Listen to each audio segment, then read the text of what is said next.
That's bad.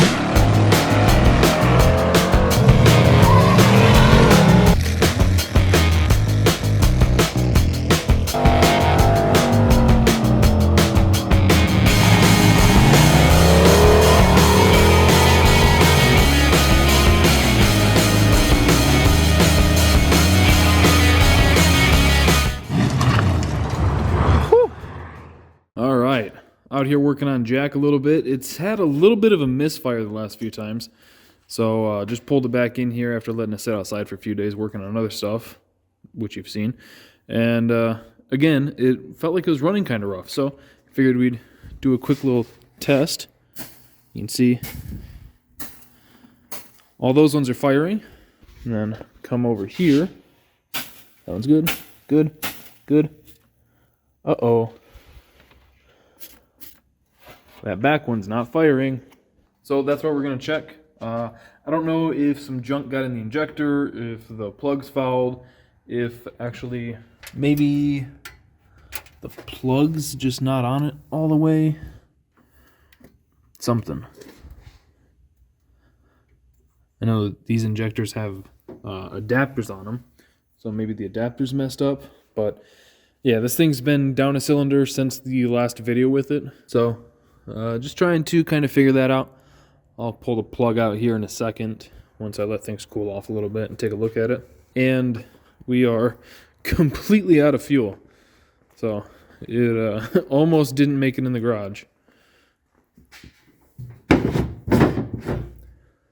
Yeah, there's like ½ inch maybe of fuel.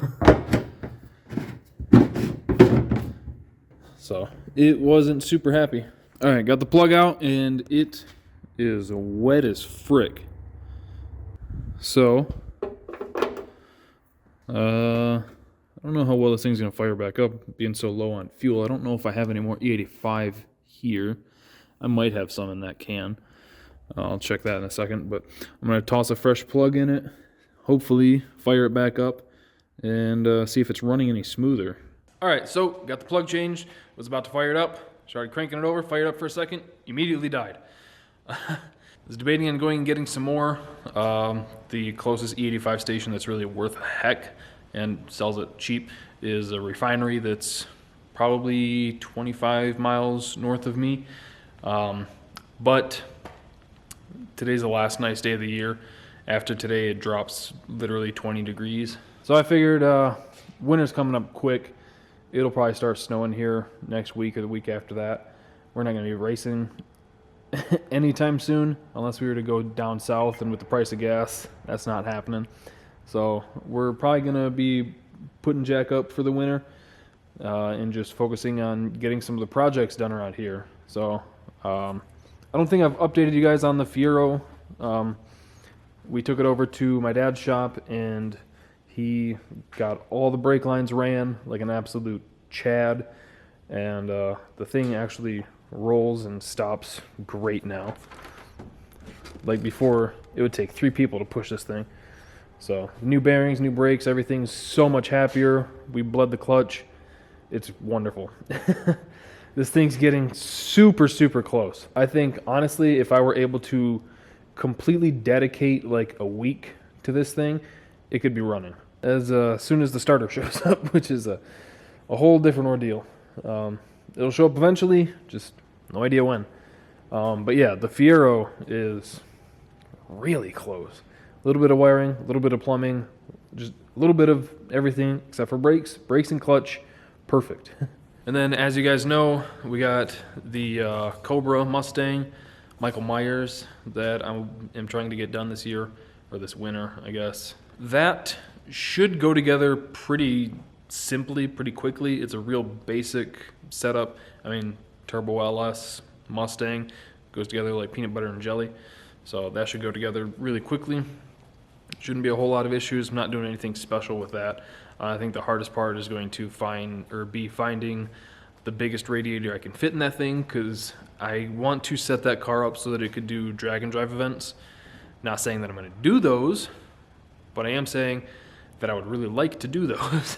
So that car would be perfect for like an 11.0 class. It should go a lot faster than 11.0s, but I don't want to put a cage in it. So To be legal, it'd be like 11.0 or 10.0 or 12.0, whatever class it would be. So yeah, jack, I'm pretty confident that fresh coil, fresh plug, check the wiring and everything like that, and that thing should be good. And then there isn't really a whole lot we can do until we can actually test it. So we're kind of at a standstill, gonna park that thing for the winter. I already talked to you about the Fiero Mustang over at my dad's place still, because I hijacked Jack here. The 55, boy do I want to get this thing together. I'm trying hard not to just rush and put it together, because I want to put it together the way I've got in my noggin. So I think it'll be really cool once it's done. Just have to, I want to put a new floor in it and possibly new quarters and maybe new rockers and stuff like that. But I'm not going to just rush and slap it together real quick just for the sake of having a running driving car. I'd rather, even if it takes a year, just to have it a little bit nicer. I think it'll be worth it. And then the Malibu that's been here for the last, I don't know, a couple weeks that you guys have seen in the background in some of the videos. If you missed the video about why this is here, it's here because I had to redo the wiring on it. The wiring looked kind of like someone made spaghetti for dinner, and then they were walking out admiring their car and then tripped and was like, ah, spaghetti. And that was the wiring. But we've got it looking a lot better. For the most part, you can't even see the engine harness aside from that little bit right there. It used to come out this jagged section down here. I drilled a new hole in the firewall behind the intake. All the wiring for the engine's coming through there. So that's looking a lot better. There's going to be some small things that come off the side, probably over here perhaps. Things like the fan, the headlights, and the MAC valve wires for the boost controller. Those are going to run through one loom over here, because that's where this thing's already going to be, the hood latch cable. So we're going to run those together. Yeah, here's all the wiring that I've ripped out of it so far. I heard my van fire up, and I know my wife doesn't like to drive it, so I thought someone was stealing my van. Yeah, anyway, it's not going to look as neat as it will right now. It's kind of that in-between process, but the inside is looking so much better already. If you remember, there was like a huge X of wires just like floating in free space right there. And there was a massive rat's nest of all the factory underdash wiring over on the column. All that's gone now. So yeah, the harness for the ECU was like looped around here, and it went through this hole right there. Now it's coming up and it's zip tied to the lip there, kind of keep it up out of the way, and it goes through that hole behind the intake there in the firewall. Got the relay board right there, so everything's going to be nice and easy to get to. The switch panel is going to go up here, race car stuff, and then I'll run it down this A-pillar over here. Actually, it needs to go to the white wires over there, and then those are the ins, and this is the out to the accessories. Here is the quick car switch panel, and it's really not bad. It's kind of a slightly more budget-friendly, I guess you could say, but still nice switch panel. So they're all super solid metal toggle switches. In jack, we have like the plastic rocker switches, and then a nice, I think this is a 50 amp starter button. So I'm going to make a couple tabs to mount that up there. And then this one, go to the starter solenoid. This one will go to the power lug that I've got right there on the relay board. I was debating on mounting this down here. I just wanted it so that when he's strapped in the car, he can definitely reach everything nice and easy. And oh, and I moved his trans brake button. It was just like a loose button right here that he'd like pick up and let go of, drop it, grab the shifter.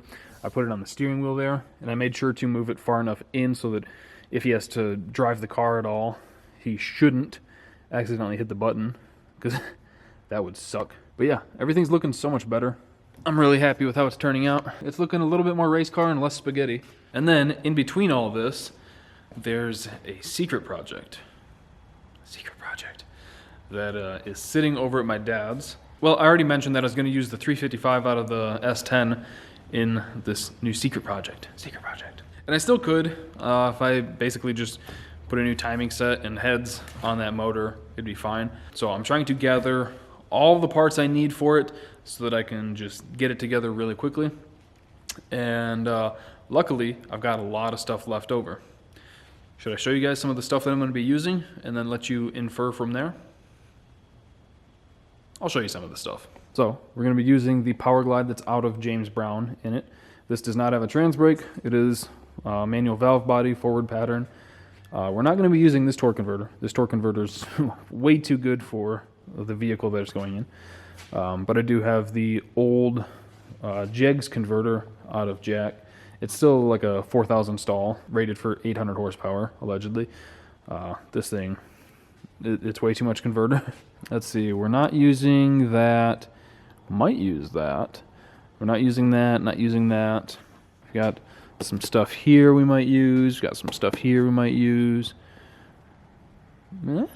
Maybe, maybe not. I think it's going to be a lot of fun. It's going to be quick. Well, the time frame is going to be quick. The vehicle, I hope, will be somewhat not slow. Haha. Yeah. Add one of these to it, eh? Eh? Mayhaps. You know, you're just going to have to stick around and see. I think it's going to be a lot of fun, and I think a lot of you guys are going to really dig it. So I think some of the last stuff that I'm waiting for is some electrical stuff for it, and a couple other little odds and ends. And then we need to make a trip out to Regal Auto Parts in Howell, Michigan, and pick up our new race engine for it. If you guys aren't following Regal Auto Parts on Facebook, you're failing at life. Go check these guys out. They're awesome, and they sell basically any engine you need, especially LS stuff, for a very reasonable deal. This secret project that's coming up would not be possible without them. Like, you know how you guys are always saying that you can't find a 6.0 for less than $2,000 on Marketplace? Hit up Regal Auto Parts. They will sell it to you for a lot less than $2,000. And they're not even paying me to say that. That's just the fucking truth. So that's going to do it for today's video. Hopefully I edged you guys in. But that's going to do it for today's video. Hopefully you guys enjoyed it and are super interested in watching the possible build series on this new super secret project we got coming up. I'm legitimately, the last couple of days, I've just been looking up a ton of stuff about it and making myself super excited. So hopefully you guys are too. Thank you for watching the video, and thank you for liking and hitting the bell, get the notifications, subscribing, all that stuff. Links in the description, and I will see you guys next time.